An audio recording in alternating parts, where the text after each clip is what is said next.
Hello નમસ્કાર વિદ્યાર્થી મિત્રો, ધોરણ 9ની અંદર આપણે દ્વિતીય પરીક્ષા 2023-24ની ગણિત વિષયનું પેપર આપણે સોલ્યુશન કરવા જઈ રહ્યા છીએ વિદ્યાર્થી મિત્રો। તો સૌથી પહેલાં વિદ્યાર્થી મિત્રો, આ વિડીયો તમને ગમ્યો હોય તો લાઈક કરજો અને ચેનલને જો સબસ્ક્રાઈબ ના કરી હોય તો સબસ્ક્રાઈબ અવશ્યથી કરજો વિદ્યાર્થી મિત્રો। ચાલો આપણે ગણિતનું પેપરનું સોલ્યુશનની ચર્ચા કરીએ। સૌથી પહેલાં આપણી પાસે વિભાગ છે, વિભાગ એ આપણી પાસે 15 ગુણના છે અને એને લીધે આપણી પાસે વિદ્યાર્થી મિત્રો કુલ 4 સેક્શનમાં પ્રશ્નો પૂછાય છે, ખરા ખોટા, ખાલી જગ્યા, એક વાક્યમાં પ્રશ્નોના જવાબ અને વૈકલ્પિક પ્રશ્નો। તો સૌથી પહેલાં આપણી પાસે છે સૂચના મુજબ જવાબ આપો। પ્રશ્નો ક્રમાંક 1 થી 15 પ્રત્યેકના 1 ગુણ છે। નીચેના વિધાનો ખરા છે કે ખોટા તે જણાવો।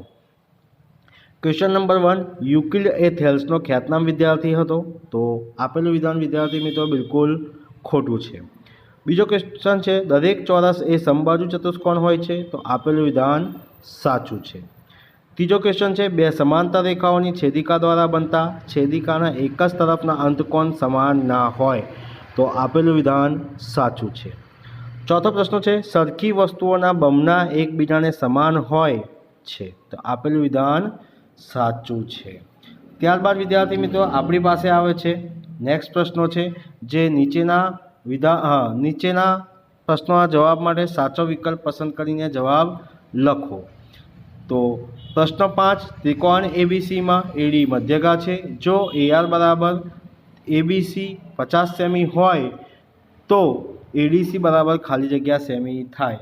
તો વિદ્યાર્થી મિત્રો એનો જે જવાબ છે એ આપણને જવાબ મળે છે, કેટલો મળે છે? 25 સેમી મળે છે। ત્યારબાદ વિદ્યાર્થી મિત્રો આપણે નેક્સ્ટ ક્વેશ્ચન જોઈએ। તો એની અંદર આપણી પાસે પ્રશ્નો છે, તો ત્રિકોણ એબીસીની બાજુઓ AB અને AC, ત્રિકોણ એબીસીની બાજુઓ AB અને ACના મધ્યબિંદુઓ અનુક્રમે P અને Q છે। તો PQCB ખાલી જગ્યા છે। તો જવાબ છે વિદ્યાર્થી મિત્રો સમલંબ ચતુષ્કોણ।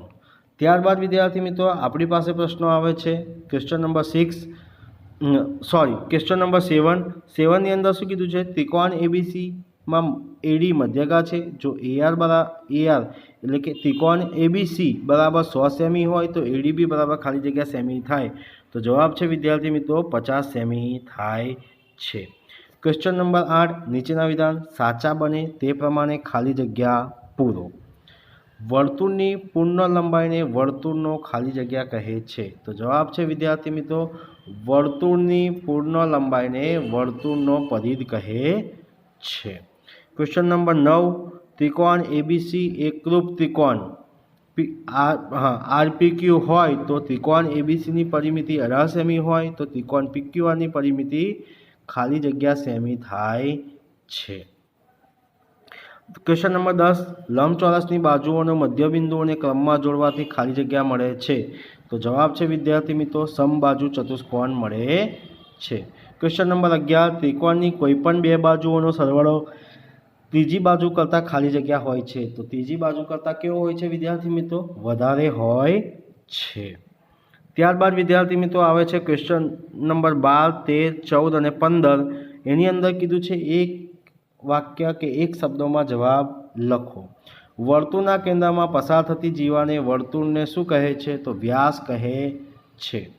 13મો પ્રશ્ન છે, તે 2-3 આખા કૌંસના વર્ગની કિંમત શોધો। તો જવાબ છે વિદ્યાર્થી મિત્રો 1/2/6। ત્યારબાદ વિદ્યાર્થી મિત્રો આપણી પાસે આવે છે નેક્સ્ટ ક્વેશ્ચન આવે છે, સમબાજુ ચતુષ્કોણની બાજુઓ શું કહે છે? સમબાજુ ચતુષ્કોણની બાજુઓના મધ્યબિંદુને ક્રમમાં જોડવાથી કયો ચતુષ્કોણ બને છે? તો જવાબ છે વિદ્યાર્થી મિત્રો લંબચોરસ બને છે। ત્યારબાદ વિદ્યાર્થી મિત્રો આવે છે ક્વેશ્ચન નંબર 15, સમકેન્દ્રક અને જુદી જુદી ત્રિજ્યાવાળા બે વર્તુળને શું કહે છે? તો જવાબ છે વિદ્યાર્થી મિત્રો એકરૂપ વર્તુળ કહે છે।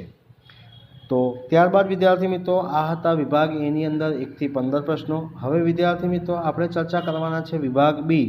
તો વિભાગ બીની અંદર આપણી પાસે વિદ્યાર્થી મિત્રો છે પ્રશ્ન નંબર 16 થી 24, જે પ્રત્યેકના 2 ગુણ છે અને 16 થી 24ની અંદર આપણે કુલ કેટલા પ્રશ્નો લખવાના છે? 7 પ્રશ્નો લખવાના છે। તો વિદ્યાર્થી મિત્રો પહેલો ક્વેશ્ચન નંબર 16 છે, ત્રિકોણ PQRમાં ખૂણો P, ખૂણો Q, ખૂણો R બરાબર ખૂણો R છે। જો PQ બરાબર 6 સેમી હોય તો ત્રિકોણ PQRની પરિમિતિ શોધો। ત્યારબાદ સાબિતીના દાખલા છે, અવયવો પાડો 18મો નંબર અને 19મો નંબર અવયવો પાડો એના દાખલા આપણી પાસે છે વિદ્યાર્થી મિત્રો. 20મો પ્રશ્ન છે, પી કેન્દ્ર વર્તુળની જીવાઓ એ બી અને સીડી સમાન છે, જો ખૂણો એ પી બી 100 હોય તો ખૂણો પી સીડી શોધો.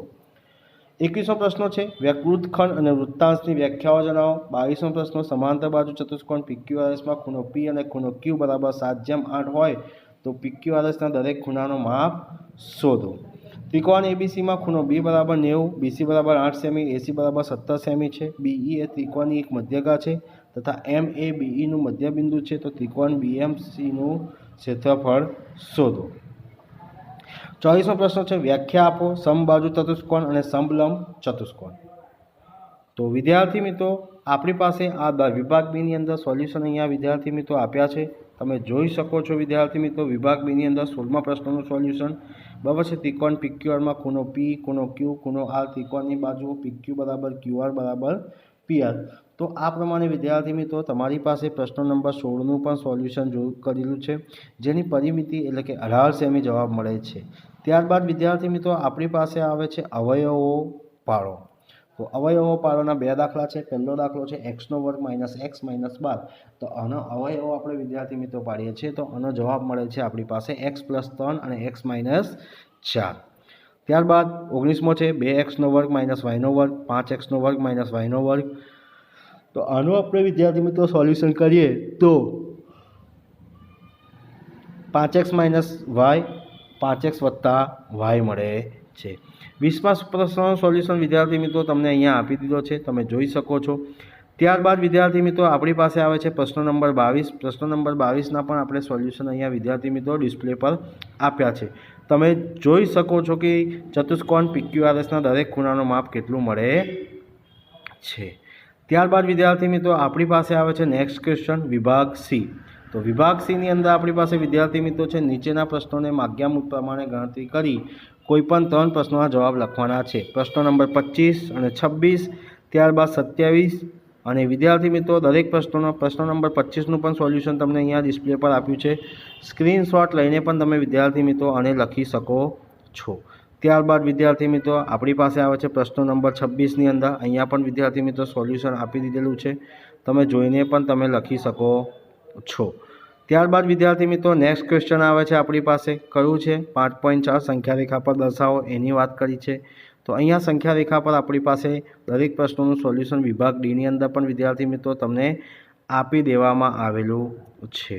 તો વિદ્યાર્થી મિત્રો અહીંયા હતું પ્રશ્ન નંબર વિભાગ ડીની અંદર પ્રશ્નો નંબર કયું 30 થી 34. 30 થી 34ની અંદર વિદ્યાર્થી મિત્રો કોઈપણ 3 પ્રશ્નો લખવાના છે અને દરેક પ્રશ્નોના જવાબ વિદ્યાર્થી મિત્રો તમારે 4 ગુણના રહેશે. તો બે પ્રમાણે સાદબીતીના દાખલા છે વિદ્યાર્થી મિત્રો, તમે જોઈ શકો છો. અને વિદ્યાર્થી મિત્રો આ વિડીયો તમને ગમ્યો હોય તો લાઇક કરજો, શેર કરજો અને કમેન્ટ કરજો. અને જો ચેનલને સબસ્ક્રાઈબ ના કરી હોય તો સબસ્ક્રાઈબ કરવાનું ભૂલતા નહીં. જય હિન્દ, જય ભારત.